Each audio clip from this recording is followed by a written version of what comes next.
지금부터 이수진 감독님과 이야기를 진행해 보도록 하겠습니다. 감독님 인사 말씀해 주시죠. 네, 안녕하세요. 우상 감독 이수진입니다. 네, 오늘 만나 뵙게 돼서 반갑습니다. 설경구 씨 같은 경우에는 설경구 씨의 그 연기력은 지난 20년간 수도 없이 보증을 받았고요. 이 영화에서도 이제 또 굉장히 어려운 역을 맡았다고 할 수 있을 텐데 어떠셨습니까? 설경구 씨와 이 영화에서 함께했던 경험이? 처음에는 좀 몰랐었는데 항상 숙소에서 현장으로 올 때부터 이미 그 캐릭터화 되어서 오세요. 준비를 이미 하고서 네. 오늘 내가 무엇을 해야 될지에 대해서 하고 오시기 때문에 항상 언제든지 그 링 위로 올라가기 위해서 준비가 되어 있는 선수 같은 느낌. 그런 선수를 기다리게 했으니 얼마나 힘들었겠습니까? 네. 네, 여러분들은 영화를 보셔서 아시겠지만 영화 초반에 보면 중식이가 다리를 다쳐가지고 쩔뚝이는 장면이 있어요. 다리를 쩔뚝이는 기간이 촬영하는 동안에 한 10회차 가까이 됐던 것 같은데 그 매 순간마다 병뚜껑을 신발 안에다가 놓고서 실제 이제 연기에 몰입하다 보면은 내 몸이 움직일 때 이제 잊어먹을 수가 있잖아요. 네. 그걸 방지하기 위해서 항상 병뚜껑을 놓고 일부러 불편하게. 네. 그리고 다리를 많이 저을 때와 조금 저을 때에 따라 병뚜껑의 종류도 다양하게 네. 그래서 이제 많이 저을 때는 좀 아픈 그 병뚜껑을 넣고 조금 이제 나아간다 싶을 때는 좀 덜 아픈 병뚜껑을 넣고 혼자서 구석에서 신발에다 이걸 넣는 모습을 보면서 참 대단한 배우다. 네.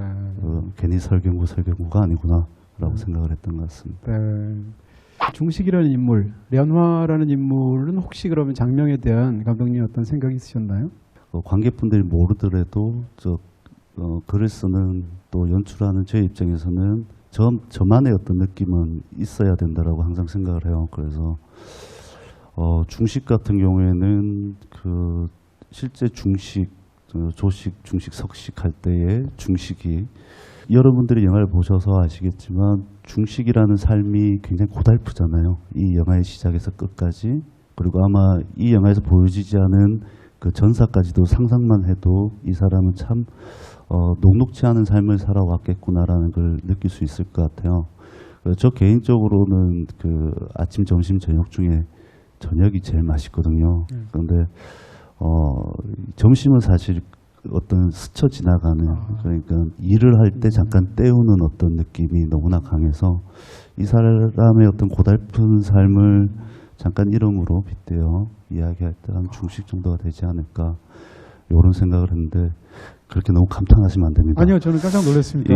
사실은 한 명의 보명이가 이런 드라마틱한 사연이 있을 줄 알았는데 오히려 중식한테. 연화는 어떻죠? 왜 자꾸 이제 이름을 여쭤보게 되냐면 이름 자체가 그냥 평범하게 들리는 이름들이 아니고요. 연화라는 것은 저한테는 어떤 느낌이 있었냐면 사실은 언니 이름도 극 중에 등장하는 언니 이름도 수련이지 않습니까? 그러니까 둘 다 련이라는 이름으로 이어져 있고 둘 다 연꽃의 이미지가 있단 말이에요. 근데 연꽃이라는 것은 기본적으로 가장 탁한 물에서 꽃을 피우는 꽃이 연꽃이지 않습니까? 그러니까 두 인물들의 어떤 그런 극 중의 상황들 같은 것을 그런 이름에 비유한 게 아닌가라는 느낌이 들었는데요. 네, 그 영화에서 그 련아는 그 이제 얼라이라는 이야기로 이름으로 이제 나오잖아요. 이제 첩의 자식. 근데 첩인데 딸로 태어나면은 이제 그 버림을 받는 어떤 그 캐릭터 자체가. 그래서 영화 속의 대사들을 유추해 보면은 실제 본인의 어떤 호적이나 이름조차도 본인의 돈을 벌어서 자기 이름을 지었다라고 저는 생각이 들어요. 그 수련이나 련아나. 그래서 자기의 이름을 지을 때 굉장히 좀 이쁜 이름을 짓고 싶지 않았을까라는 생각에 연아라고 연꽃의 느낌이 나게끔 지었는데 또 어떻게 보면은 그 연꽃이 뿌리는 있지만 그 탁한 물 속에서 어떻게 보면 부유하는 듯한 느낌도 있고 그 어떤 그런 뉘앙스나 느낌들이 연아하고 연아의 캐릭터하고 좀 더 잘 어울리지 않을까 해서 연아라고 이름을 지었습니다. 일단 사실은 한국에서 이렇게 최근에 이제 정치 스릴러, 범죄 스릴러 이런 걸 합쳐서 만든 영화들이 굉장히 많이 나왔습니다. 지난 몇 년 사이에.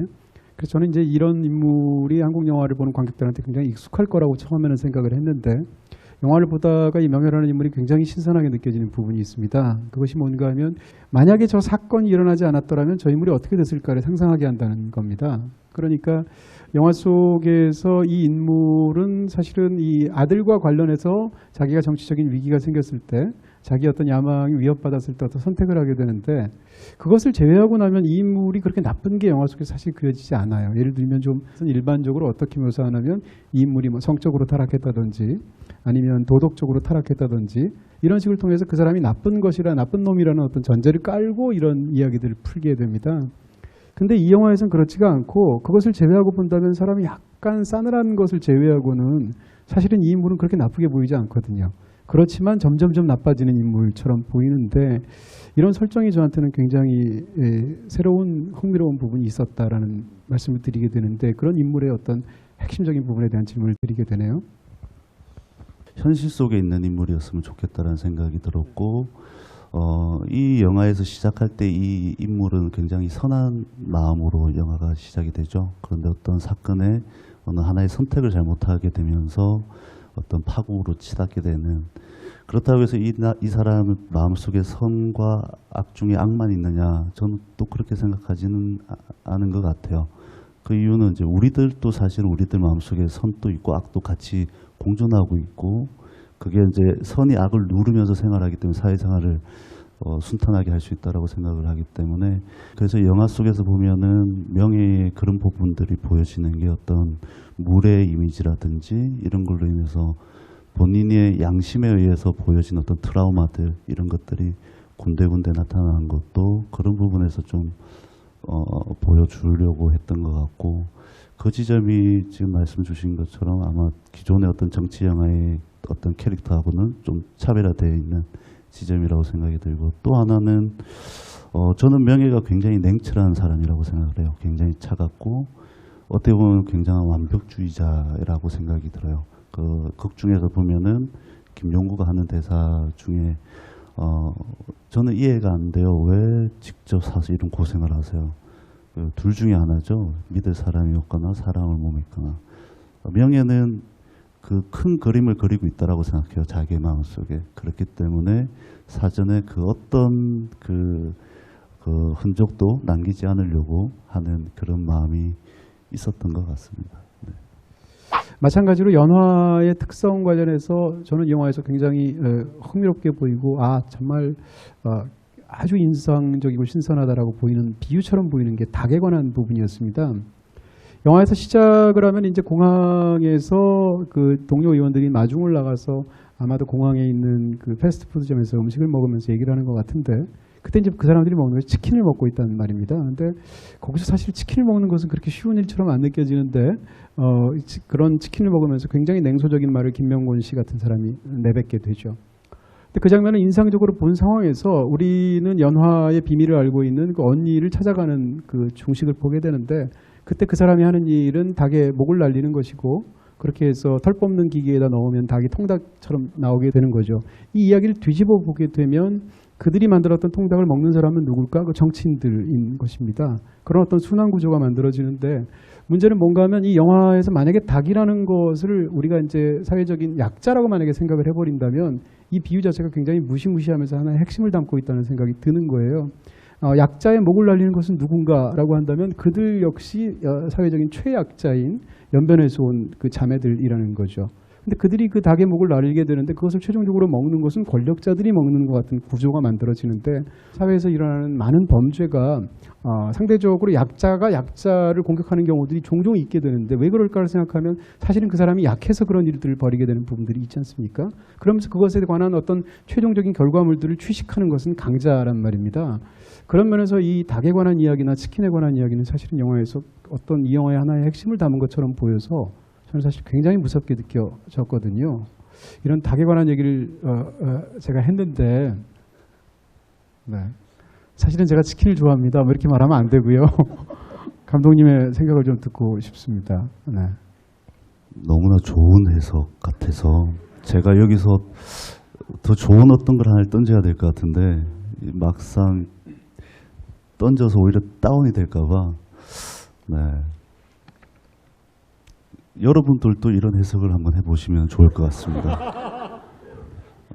어렵지 않습니다. 네, 여러분들 나름대로 이동진만큼 할 수 있습니다. 네. 네.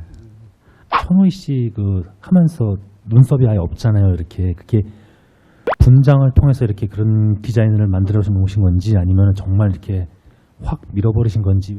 감사한 질문입니다. 왜냐하면은 실제로 밀었기 때문에 천우희 배우의 어떤 대단한 결정, 배우이기 전에 또 여자이잖아요.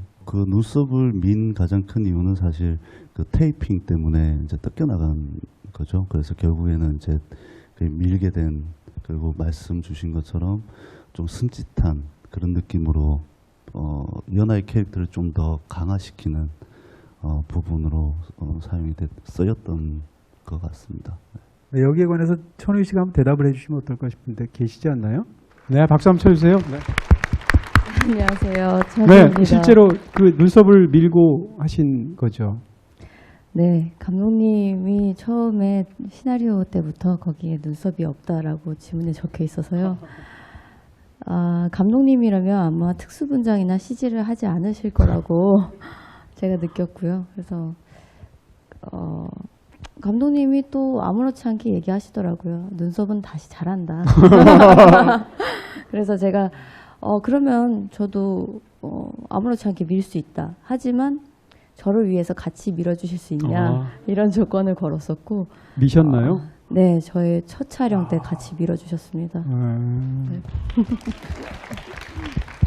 눈썹 가지고 박수 받고 싶지 않습니다. 예, 영화로 박수를 받고 싶습니다. 마지막으로 소감 말씀드리면서 인사 말씀드리면서 마치도록 하겠습니다. 너무 어렵게 영화를 이렇게 보지는 않으셨으면 좋겠다는 생각은 듭니다. 여러분들이 해석하는 그 모든 게 답이 될 수 있는 영화라고 생각합니다. 그리고 이 영화를 보는 관객분이 주인이기 때문에 여러분들 마음대로, 하지만 너무 멀리 가가지고 이게 또 그러진 않았으면 좋겠지만 여러분들의 것이라는 거를 말씀드리고 싶고, 오늘 이렇게 만나 뵙게 돼서 또 좋은 시간 나누게 돼서 감사하게 생각합니다. 감사합니다. 네, 마치겠습니다. 고맙습니다.